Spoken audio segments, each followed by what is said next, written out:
there is a hierarchy in the kitchen. There has to be with anything. Someone has to be at the helm of this thing and lead it, but mutual respect and that kind of thing is changing. And I love that.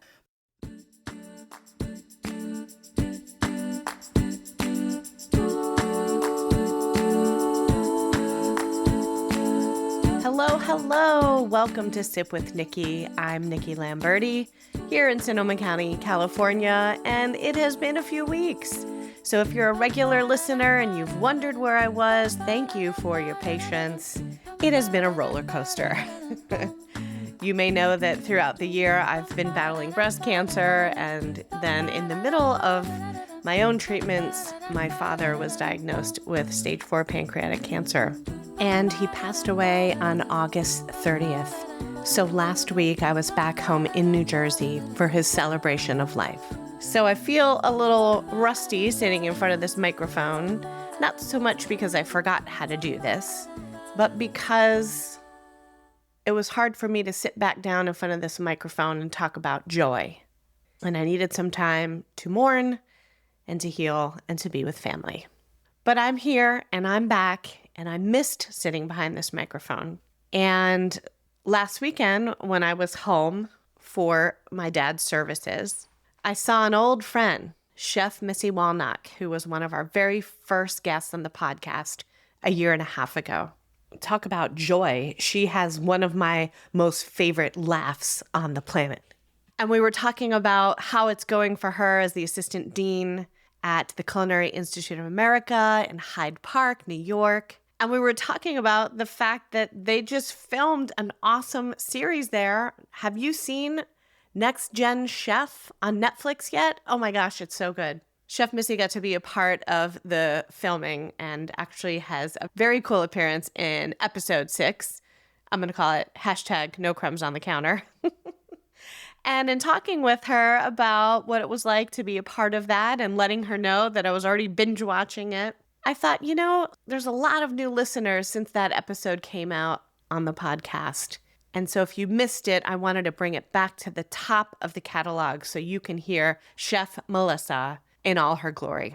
We grew up together in the same hometown, and I followed her journey from attending culinary school at the CIA to then becoming part of the faculty in pastry, and like I said, now assistant dean. But in between being a student there and becoming faculty there, she has worked with some of the most amazing chefs on the planet, from Thomas Keller at French Laundry to Jean-Georges. She's worked in restaurants like Tabla in New York City and Nicholas in Red Bank, New Jersey, and has an amazing resume, but more importantly, has an amazing personality and is just a great human being. So what you'll hear us talk about is, first of all, how someone diagnosed as a type 1 diabetic in childhood went on to become a pastry chef. That's an interesting story.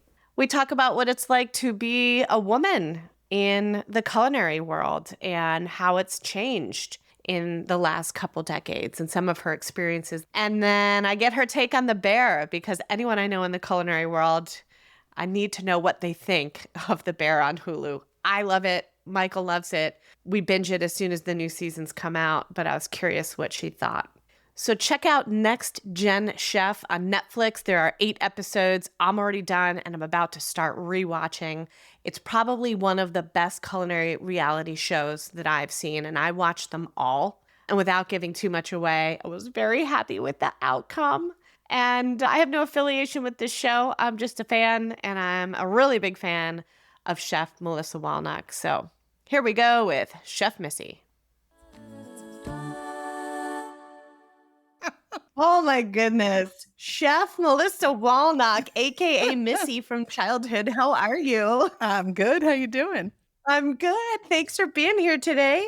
Thank you for having me. First time podcaster, so this is fun. Well, podcast. Your first time podcast. It's fun. Yes. It's easy. We're just catching up. Don't be scared. In the intro for this, I have shared with our listeners your lineup and your credentials and where you worked in Tabla and Jean-Georges and French Laundry and all of that. So they know a little bit about that. But what I'd like to do is let's go back to Mattawan, where we are both born and raised in Monmouth County, New Jersey. This is so funny because people are going to be like, does she only interview few people from her hometown because it's Dan Richer, Chef Dan was on, and I think he was your neighbor, right? Like literally right around the corner. Yep. So you grow up same place as me. You're a couple years younger. Tell me when the culinary/pastry bug first bit, and we'll go from there. I wish I had. I say this all the time when people ask me like how I got started in this, and I wish I had a better story. Like, oh, I grew up baking with my grandmother, and I did used to cook. My dad's mom was awesome. We used to make pierogies by the hundreds. We did some things here and there. There's no like necessarily aha moment for this, but I had two older brothers, and going through high school, I'm the only girl, but I was still like, oh, you're Matt's sister, you're Mark's sister, and sometimes they would just call me that by accident. And I'm like, okay. So my oldest brother, computer geek. My other brother, amazing artist, does his thing. So I just wanted to do something that wasn't that. So I had my own path, and I don't sit still very well. I wanted to be able to travel and do whatever I wanted to do. I like the odd hours of things. I like being creative, but I'm not like an artist. Painting, drawing, that wasn't my thing, but I like being creative. Food has always been in my life. I'm type 1 diabetic when I was 10. So like food was always in my face of how much, what are you eating, what combination of things. So food was always big for me. And I was like, hey, let's give this a try. And I got a job at, I hope you remember this place in the Atlantic Highlands, The Clam Hut. It's a restaurant. Stop it. Yeah. Mr. Masello from Mattawan High School worked at the Clam Hut. My best friend, Shout Jen. out to Masello. Yeah. My best friend, Jen Black, growing up, that's her uncle. And I couldn't get a job anywhere because everybody's like, you don't have experience. And I'm like, how do I get experience if I can't get a job? And he happened to get me a job in the kitchen. The whole chicken, Yep. So yeah, I think when I was 16, I started working summers there. And that was my first intro to kitchens. And I just loved it. I love the energy. I love being in the chaos, and you got to organize it and bring it all together and push through. I loved it. And no matter who you're with, you all have to work as a team. We love that restaurant. Yeah. So it was like a big family outing. Let's go to the Clam Hut. So when you started there, were you in the kitchen or were you on the floor, front of house, back of the house? Kitchen. How did that work? Kitchen. I've never voluntarily done that's what anything. You wanted. Yes. I've never done anything voluntarily in the front of the house ever. Because you're so shy and don't like people? Yeah. I think there's no like filter is my problem. That and my kudos to anyone who can walk up to a table, take an order and get it right. I could never. Everything would be a mess. But yeah, so I definitely stayed in the kitchen. But yet a recipe that has 97 ingredients that must be at the perfect time and temperature. Not a problem. You can execute all of that. Not a problem.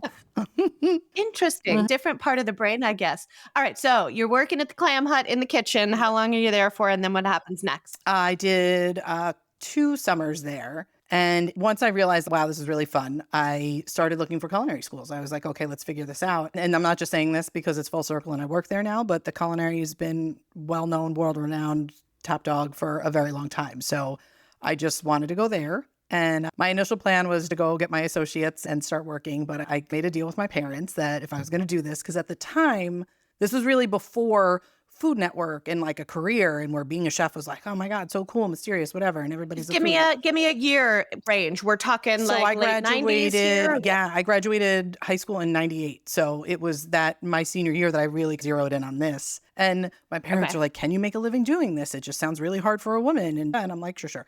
We were back and forth about it. And I said, if I stay to get my bachelor's, can we just see what happens with this? So I ended up doing what's technically a 4-year degree, but the culinary, if anybody's aware of the schedule, it just never stops. We go year round for the most part. We get a couple weeks off in August and that's it. There's no stopping. So I was able to get a bachelor's degree in just over 3.5 years. And that was that. But I visited the campus and I thought it was the coolest thing ever. And it's just everyone's walking around in chef whites and toques and doing their thing. And I love the fact you went and you did what you wanted to do. Like everything you chose, either culinary or pastry. And that's what you did every day, every class, even your math class, your product ID, any sciences that we took, it all surrounded food.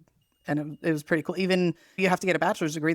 You take a foreign language, you have to do certain things. But even our world history was very centrally focused on food culture and things like that. So it held your interest. Short of accounting classes, I loved everything. It was very educational. They send you out on an externship during your associates program. So that's like your first year and a half you're there is your associates. And they send you out for about 18 weeks to just make sure that this is what you want to do. And sometimes kids just stay out there and work, and sometimes they come back. Yeah. And I just chose to go down to the Breakers. I've never worked at a hotel before, so I wanted to see what that was like. And my externship was over the summer, so I was like, all right, let's do a beach, and beautiful place to be. And that's in Palm Beach. Yes. Yeah, like the island, Palm Beach Island. So it was like I'm the only one driving a Volkswagen Jetta around Palm Beach.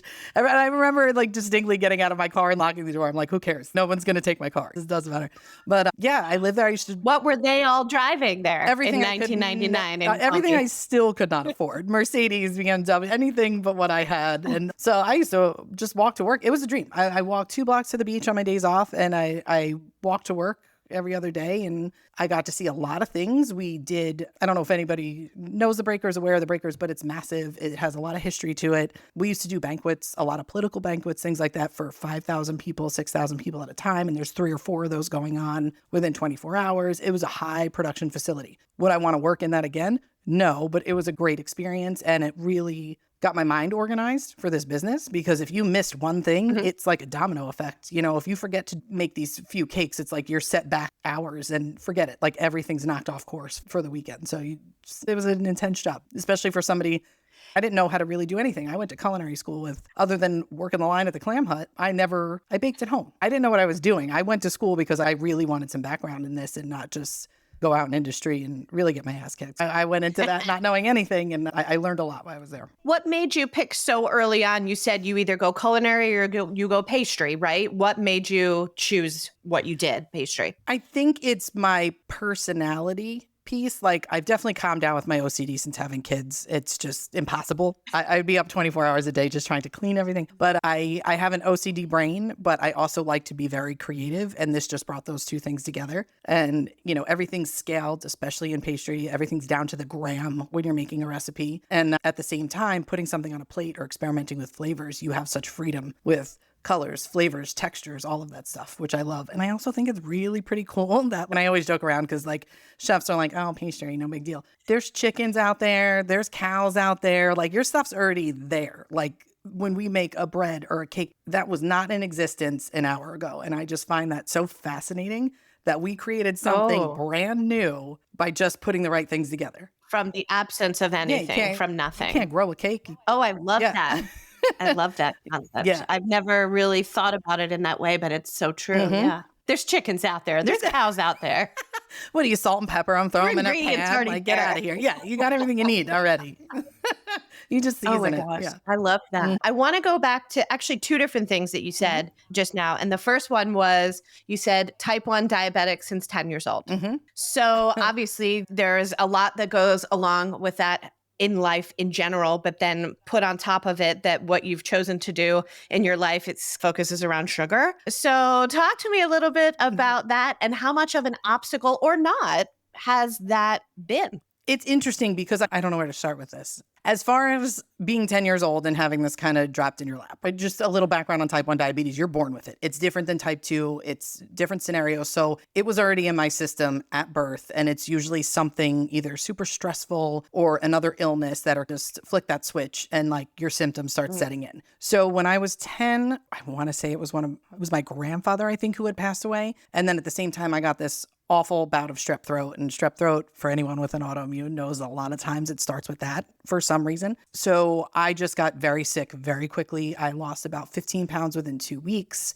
I was exhausted. I wasn't eating, like just a mess. And my mom has worked in the medical field. She's been a nurse for decades. She's a nurse. Yeah, I remember that. And I think part of her didn't want to see it because she didn't want to think this is what was happening. And it was like a dentist appointment or something. And my mom was with me. And there's this, when you're in ketoacidosis, meaning that your blood sugar is super high, you get this weird fruity breath. And my mom just leaned over to say something to me. I replied, and I just remember her face, and she just looked at me. And I was in the ER that night, and my blood sugar was, I don't know, a little over 600, I think. And normal, I think at this point, normal's 80 to 100. That's it. They're really tightening the parameters on it. Yeah, I found out I was diabetic, and it was very funny because I just wanted to get out of the hospital. So I was like, what do I need to do? And they're like, you need to give yourself shots. And I was like, show me. And boom, we were out. Like, they got my blood sugar under control. I got quick training with a nutritionist, and I had a juvenile endocrinologist at that point, and I was able to go home.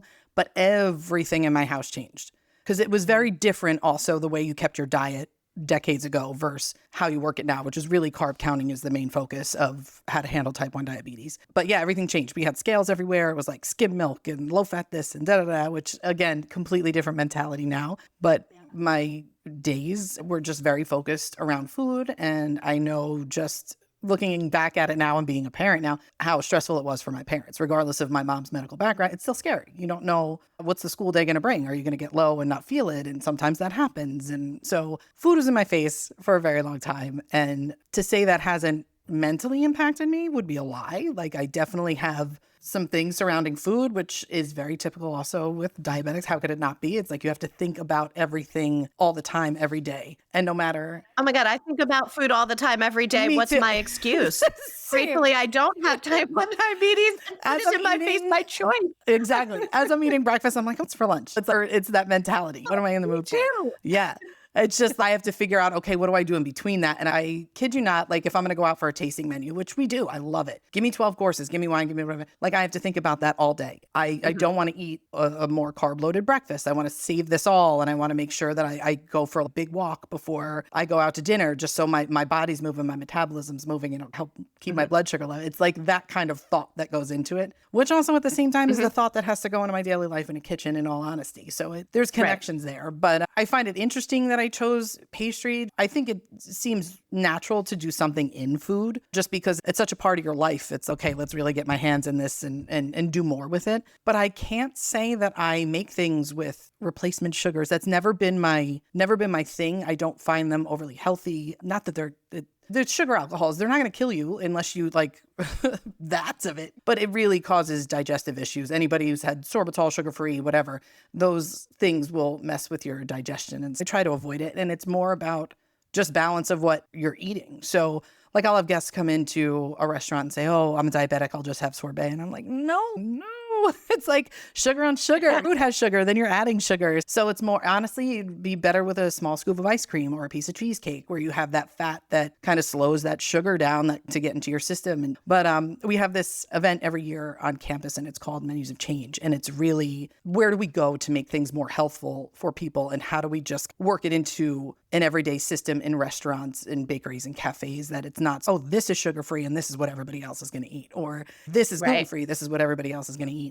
And I had a great opportunity to speak at the conference this year and do a demo. And it was really cool for me as a diabetic too, to realize that you don't necessarily need all these replacement sugars. And if you, like I made a chocolate mousse cake and the chocolate cake had used black beans in it. And that's a great source of protein. Yes, carbs, but protein. And I use a monk fruit sugar that has 0 calories and it's not a sugar alcohol and very little added can sweeten something just enough that you couldn't tell. I made, for the guests, I made an original recipe of everything. And then I made a high protein, lower sugar version of it. And side by side, you couldn't tell that there was even really a difference. Really? Yes. And it was just all ingredient choice. And I think that's something great that somebody in my position can offer. Not that anybody couldn't do it, but there's a little bit of a different kind of passion behind it just because it's like, oh, I can do this and help others help me and vice versa. And to just be able to streamline it into, your everyday and just put it on a menu without having to mark it as something that is low sugar. And nobody's going to know, just let it be. And it is healthier. And we can change course now and get some of these sugar, your brain processes it like a drug, So it's if we can pull back on that and just naturally make things healthier without sparing taste or flavor or any of that'd be great. Here's what I just took away from what you just shared. Knowing you since childhood and knowing you through family and my sister and hearing what you were doing, I feel like it was always like, oh my God, have you heard about Missy? She's going to culinary school and remember she's diabetic. And can you believe, like, she's a pastry chef and she's diabetic. And it was like it was spoken about like it was this like irony. And now when I hear it, I'm like, no, it actually makes total sense. I don't necessarily want to say it's why, but I feel like because it was such a big focus and part of your life and something that you had to think about all the time, it actually makes a ton of sense why that is the direction. Yeah. Yep. There's anybody who does this for a living, you have to have a passion for what you do. It's low pay, it's hard work. No one's patting you on the back and saying, great job, unless you're a Thomas Keller. You know what I mean? You have to have a passion for what you do. But on top of it, there's that opportunity to use my personal life and what I've gone through and whatever, and share that with other people and let other people out there who may not be in the profession or as aware of food that's out there that you can use or make that is just normal. Now you're teaching. Not only are you from lecturing professor to associate dean in your recent promotion. Congratulations on that. Thank you. Thank you. So now you are teaching others, and you were talking about that, right? The passion to share with others and teach others. You could have continued in kitchens. You worked in a lot of really fantastic places with really famous chefs. You mentioned TK, Thomas Keller, a moment ago, and Jean George and Danny Myers. Yeah, it was Myers? Union Square Cafe and Tabla were both Danny Meyer Wow. restaurants. Yeah. Just as a foodie nerd like me, like someone who watches Chef's Table and Masterclass and lives on the other side of the mountain from Yountville, like when some of these names, I'm just like, it's so cool. So why choose then to take the education option and start teaching? It was a little bit of my personal dribbled over into my professional. And I think at some point or another, I was like, I am going to teach because, again, anybody who's done kitchen work at any level, really, it takes a toll on you. Your sleep patterns, your physical body, like it's a lot. So I said, eventually I will get back to the CIA and I'll teach. It just seems a logical thing, a great place to retire. And at that point in time, I was living in the city and working at Tabla. I switched over to work at Restaurant Nicholas, and any Monmouth County, New Jersey person knows Nicholas. That place was amazing, and I was very fortunate. It was like 15 minutes from where I was living at the time. But again, same hours and you're working. And I think Taylor turned 3 and he looked at me and was like, I miss you, And I'm like, no, you're right. Like, I'm not home for anything. As much as I love what I do, I have a family now. And at that point, I met my now husband at Nicholas, which was pretty awesome. So a lot of things were happening. And you met Anthony at Nicholas? Yes, we were perfect for each other because he loves desserts and I love drinks. So he was the bar manager there. And we ended up it was just everybody just hanging out. And we were friends first for quite some time. And then something just clicked and hey. So all of this was going on. And then Taylor was young and I was barely seeing him. So I said, all right, let me put my application at the Culinary. They were searching. So I got the phone call. I did an interview. They had me back up for the practical, which was probably the most nerve-wracking thing I've ever done in my life. And I ended up getting the job there. What was awesome is that they hired me to be a pastry chef in the restaurants and to teach students how to do pastry in a restaurant environment. I wrote the curriculum for the class. We started it up. So I got my 5-day-a-week schedule. I have time off for Christmas. I have time off for the holidays. I'm off in the summer, but I'm still in a restaurant. I'm still able to be creative and I'm teaching our next generation. It's like, what's the loss there? So, and health insurance and stuff like that. So that's great. So, because that's important. Yeah, all those little bonuses. So, yeah. Can you tell me about the practical as part of that interview? Do you remember what you had to do? Do I remember? I will never forget.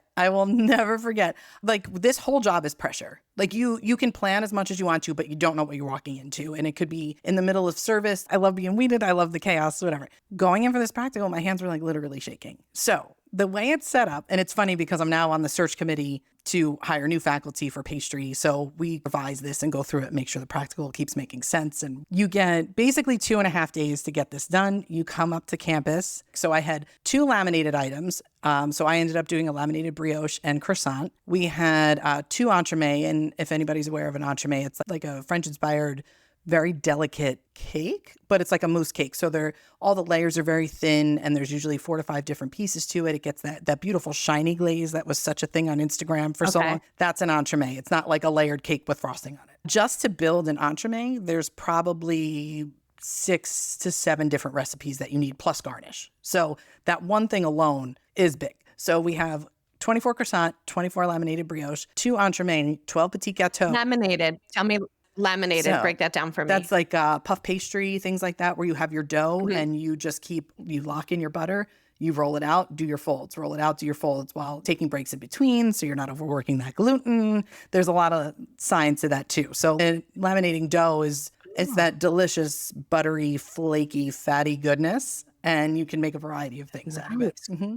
That's a new term for me. Thank you. I just learned that. Thank you. Lamination. I knew you were not putting it in a plastic machine between pages. Like that much I knew, but that's much sexier. Yeah, lamination. Layers and layers of dough, buttery goodness. Yeah, that's a better way to describe it. Yeah, I think depending on how you do your folds, you'll end up with 1,000 different layers. So that's where the term mille-feuille comes through and things like that. So mille being 1,000. Yeah. Yep. Okay. Croissants, laminated brioche, 2 entremet, 12 petit gâteaux, which are individual portions based off of your entremet, 2 petit fours. So I did 24 bonbons, so molded chocolates, Do you know this ahead of time going in? They give you the categories, not what to do with it. They're just like, you have to make this many things. So you get a day and a half to prep all them out, like a 7 to 5, come in the next day, and then 7 to 1 o'clock. 1 o'clock you present, and then you get the afternoon to, I don't know, go cry in a corner or whatever I ended up doing. And then are they watching your work, or you're just presenting the finished product? People are in and out all day long, because it's what's your organizational process? Do you work clean? What's your waste? Like you have to keep an eye on all of that. And then the third day you teach a class, basically. So you're in front of students and you do a 30-minute lecture and demo.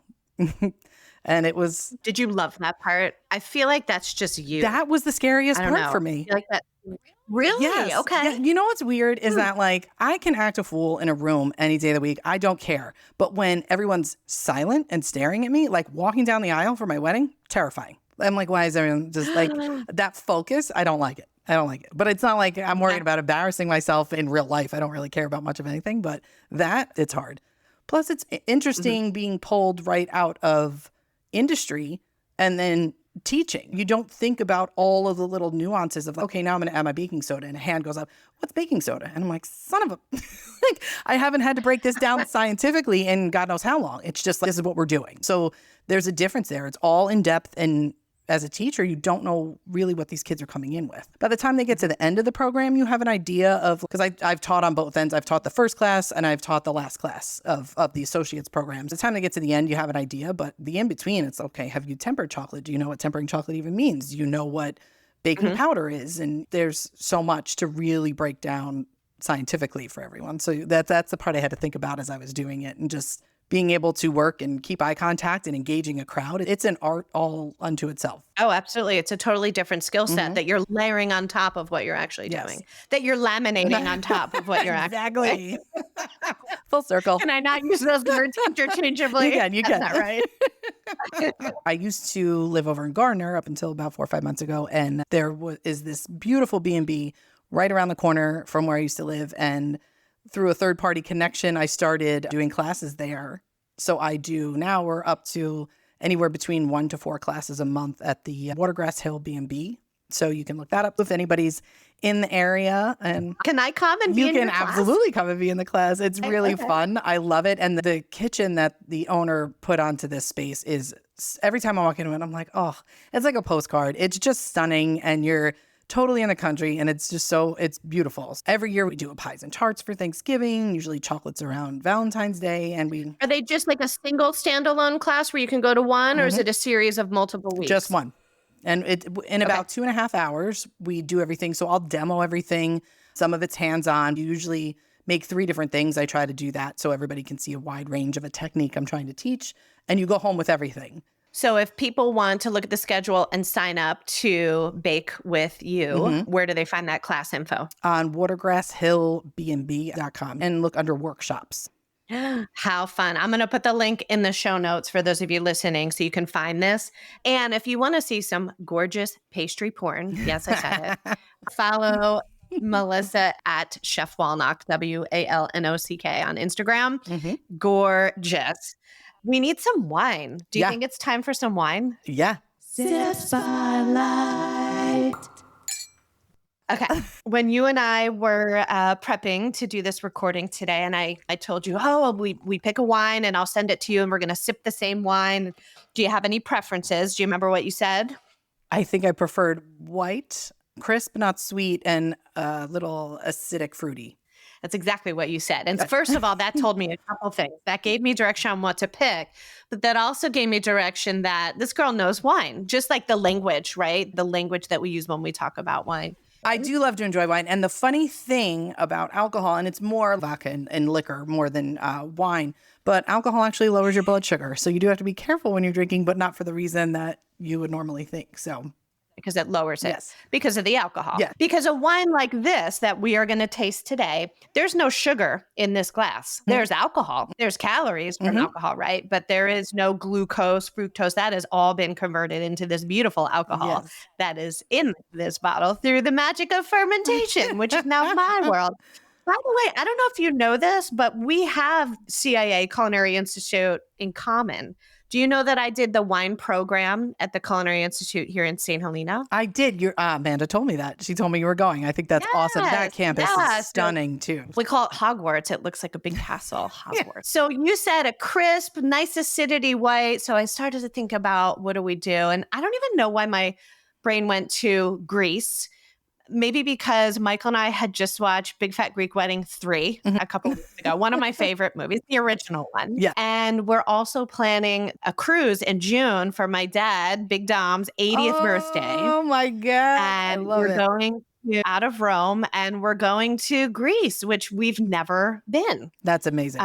So we're going to Crete and we're going to Athens and we're going to Mykonos. So I just have had Greek culture on the brain. And so I said, oh, let's do a Sirtiko. That is a lesser known white grape from Greece. And you've got, and I've got this beautiful 2022. I'm going to say, actually, you married a Greek. Anthony's Greek, right? Yes, he is. Yep. Half Greek, half Sicilian. He's Greek. He's got a very big personality. I love just, I don't know. It's like one of those things that just was meant to be this today. He lost his dad like a year ago, or no, almost 2 actually at this point. And our goal at this point, they've been to Greece. His family's been to Greece, but I never have been. So we all want to do like just a return trip at some point because he literally from Greece came over here when he was, I want to say between 16 and 18 years old. And never went back. He loved America. He stayed, and it was very cool to get to know him and the background and food in general. It's so universal and it brings people together. And I had never really dabbled in Greek desserts, but I made him a galactoboudico. And it's like a citrus. I'm sorry. Yeah, Can that's you the say that nicest again, way please? I could say it with him. Say it again, please. All the Greeks who may be listening to this are like, nope. But Lean into the galactoboudico, mic. nice and slow. But I love it. yeah, it's like a polenta-ish custard with citrus in it and phyllo. And I just remember he was also a diabetic, hilarious, and there was honey, everything in it. But he had the whole thing sitting in his lap, and he and I were just sitting on the front porch of his house, and he ended up devouring the whole thing. And we were like, talk about getting in with the in-laws. We were good after that. And we just always... You closed him. That's it. That's you closed it. him with Yes. the Galapagos. That's it. Nailed it. Yep. That's like the producer of this wine is Domaine Papagiannikos. There you go.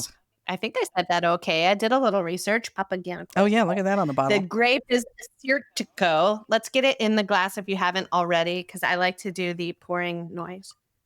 I didn't want. You have I yours in hushed. your glass? Mine's in my glass. I wanted to hush during that pour. It was lovely. You hush. I know it's hard for us to hush. Are you familiar with this grape? Have you had a Sirtiko before? I have not. And I have to be very honest with you. I know which wines I like and I don't like. This is probably the second, maybe third Greek wine I've ever had. I don't go fully in depth with wine. Like I said, I love drinking wine. I know what I like. And I know a little bit of what pairs with food. Totally my husband's thing. He has level 1 some at this point and wants to continue. I know, loves wine. And I laugh all the time because with food, I can taste. Like, I'm like, oh, there's a little green cardamom on the back end of this and whatever it may be. And he'll drink wine and he's, oh, it's like toast and almonds and this, that, and the other. I'm like, yep, it's white. I can't taste green cardamom on the back of something. Yeah. If anything, I don't know. it's training, and it's training your nose and your palate, and then having the recall and the reference points when someone says hints of lemon zest in a wine. That's going to be a little different than what true lemon zest on a cannoli is true going to story. be like, right? That's true. So, Yeah.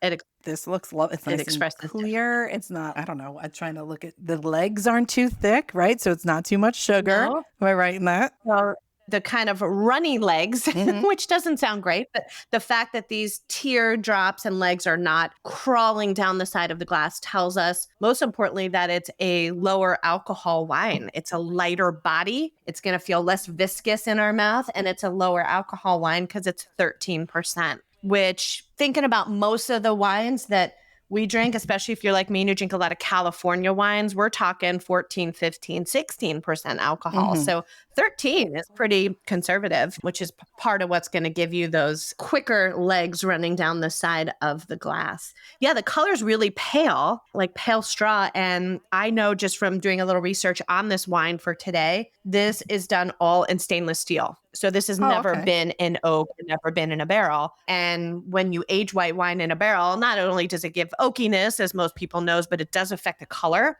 And this was never in oak. So this is truly out of stainless steel. I think mentally it messes with me too when white wines have that deep yellow color, I'm like, oh, this is just going to be too heavy for me and I'm not going to like it. But It looks like cat pee in the glass.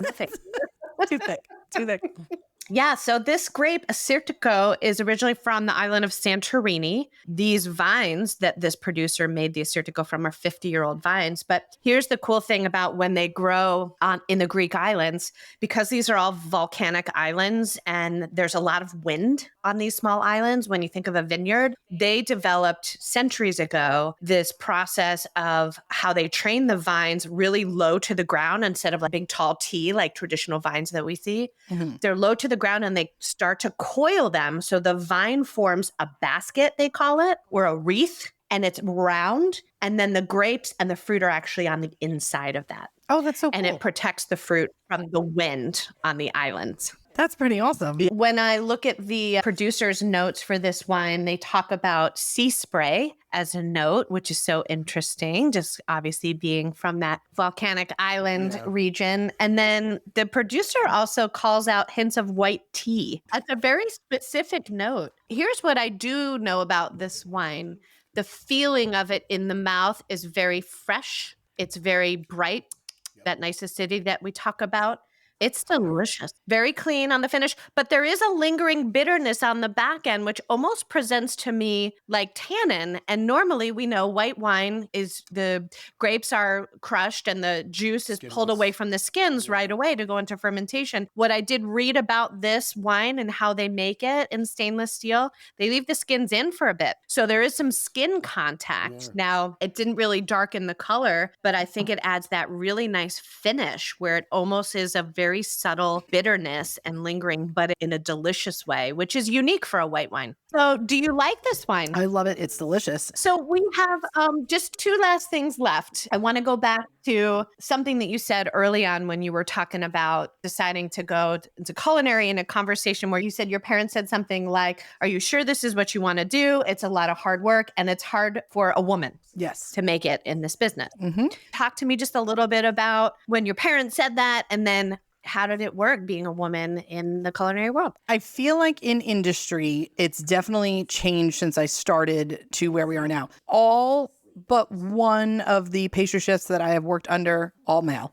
And I see that evolving, and I see that especially, what's so funny is, so I take the school as a little bit of a pool because all of these kids are going out into the fields. Most of the culinary used to be men, most of the pastry used to be women, and it's definitely so intermeshed at this point. And what makes me happy is that on our campus, there are now more females on our campus in general enrolled as students than there are males, which I think is awesome because they're not all in the pastry program. So that's very cool to see that there's going to be more at the forefront coming through within the next 10, 15 years. There's going to be some headliners, which is great. But yes, I've had mostly male pastry chefs. I feel that it's switching just because more people are getting involved. I think there's way more exposure to our industry, which I think is great. I think for the past few years, top pastry chefs in the world have been females, which is great.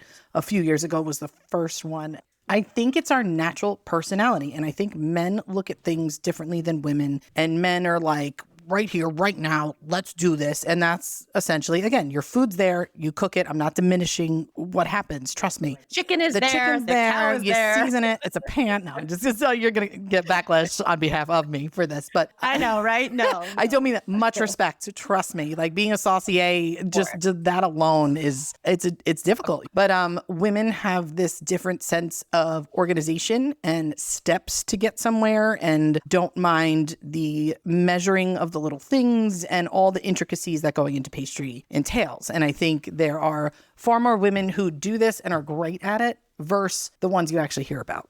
And that's the difference there too. I think men just naturally kind of get the attention for being in the field, which is funny because what's the age-old stereotype is women belong in the kitchen, but not unless it's a profession. I don't know, which cracks me up. So no, we belong. We belong everywhere. I was thinking about that today. Yes. Yeah, I was thinking about that, the irony of that. And I love to hear where you say that it's changing because I feel like it really mirrors the wine world and winemaking when we talk about the percentage of women that are either owner or winemaker or both, and how it's still low, but how it really has increased in the last 10 to 20 years. So I feel like there's probably some parallels there. But when you think back to when your parents asked you, when you were probably not even 20 years old, are you sure you want to do this? It's going to be hard for a woman. Was it hard? And was it hard because you were a woman, or was it just hard because it was hard? A little bit of both. And it's so funny because that point never really entered my mind. It's just like, I want to do this, I'm going to do this, and I'm going to do it to the best of my ability. Like, I'm a competitive person in things that I know that I can compete in, but I'm really competitive against myself. It's like, if I'm going to do this, I'm going to do it the best that I can be. And then if you're going to tell me I can't, I'm going to do it. I'm going to work at it even harder to get to where I want to be. So if anything, it was motivational. That's why I love you. Yeah. That's why I admire you from afar. Tell me no 15 times. I'm just going to be better at whatever I'm doing. But it's hard work in general. I do feel, again, changing. But when I started, there is definitely like a hierarchy, and men just were the thing, and we're there and we're working. But it's that same thing. You work twice as hard to get the same kind of recognition and notice and things like that. To say there was no harassment is a lie. Like, of course, there's sexual harassment. I could tell tales of that. So that you have to overcome, and it's hard. And you read even now the Me Too stories, and why would you take it? Why would you say? And blah, blah, blah, blah, blah. And it's not so easy. It's not so cut and dry. Like, oh, I was wronged. I'm leaving. I'm moving. I'm not doing this. It's like, you almost want to prove that you can put your foot down and you can make a difference in your little world of, I'm not going to take this, but I am going to stay, and I'm just going to make your life really annoying. I'm like a little gnat. I'm going to be here every day. I don't care. And I stood up for myself the way I needed to stand up for myself. And whether that was verbally, every once in a while physically, and it is what it is. I've never worked in a place where I didn't feel safe. Let me lay that out first. I think the people that were my mentors looked out for me 100%. And I just worked my ass off. And I think in the end, that's what matters.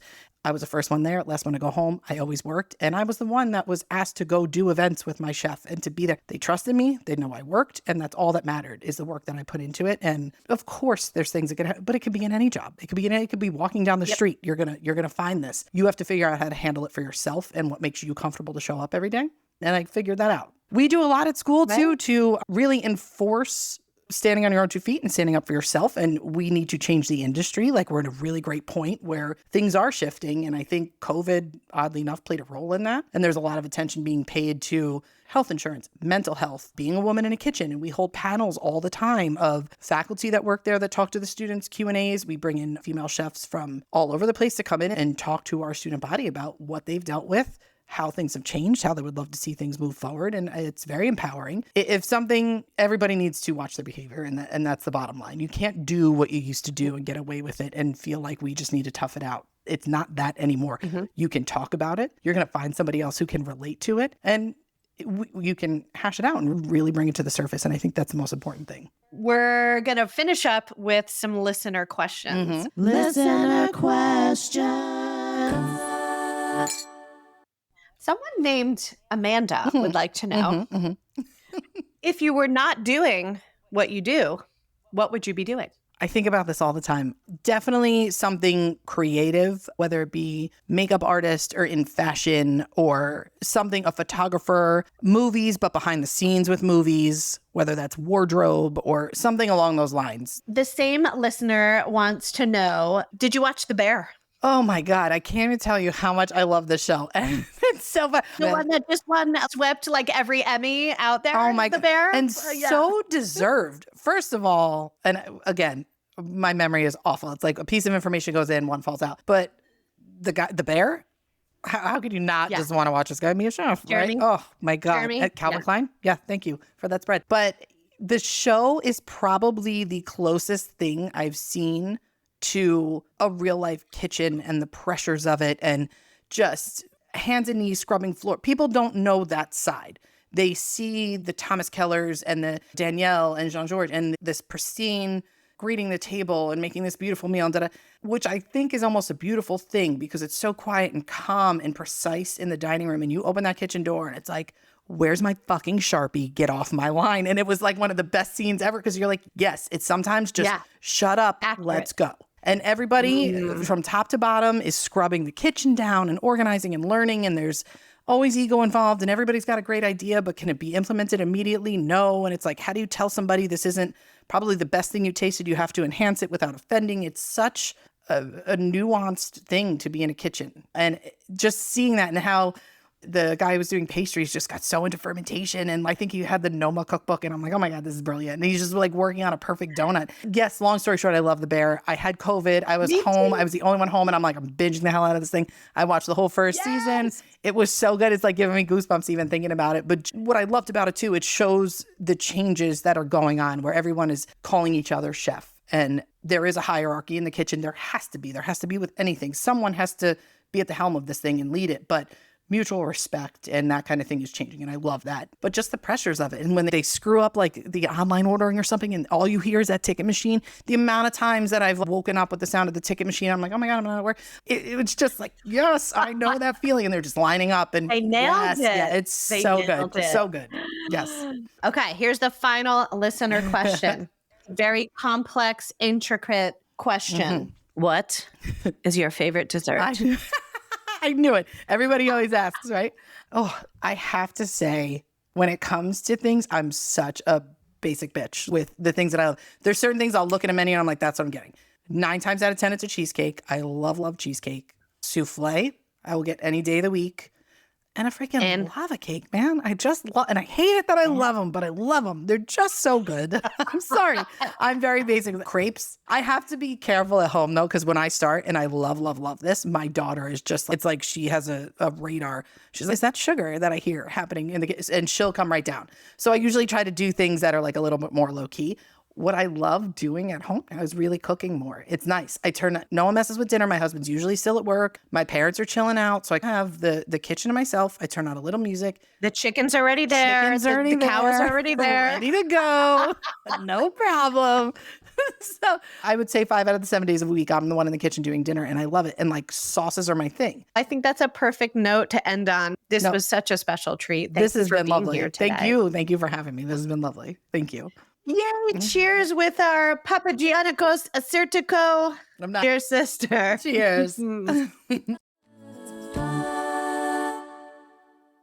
So my suspicion that Chef Melissa was going to be a great podcast guest was indeed confirmed, wouldn't you say? Not only her amazing story and her inspirational determination to just keep going and push through, but also just a wonderful, joyful, big personality with a lot in common of many of us of loving food and loving wine. It's just she has made a beautiful career out of creating it and now teaching others how to carry on that legacy. So thank you so much to Chef Melissa. I know that you are a busy gal and this was really special. I hope to have you back because I had a million more questions that we didn't even get to. Please make sure that you are liking, following, rating, and reviewing this podcast. It's nice to get some feedback. And more importantly, those ratings help us to be seen and help more people to listen. And check out NextGen Chef on Netflix. It's so good. Send me a note, Nikki@tipwithnikki.com, once you know who the winner was, and let me know your thoughts. I wonder if we're on the same page. If you'd like to support the podcast, buy me a glass of wine, you can do that. The link in the show notes. It's basically like leaving a tip, and we would be so grateful.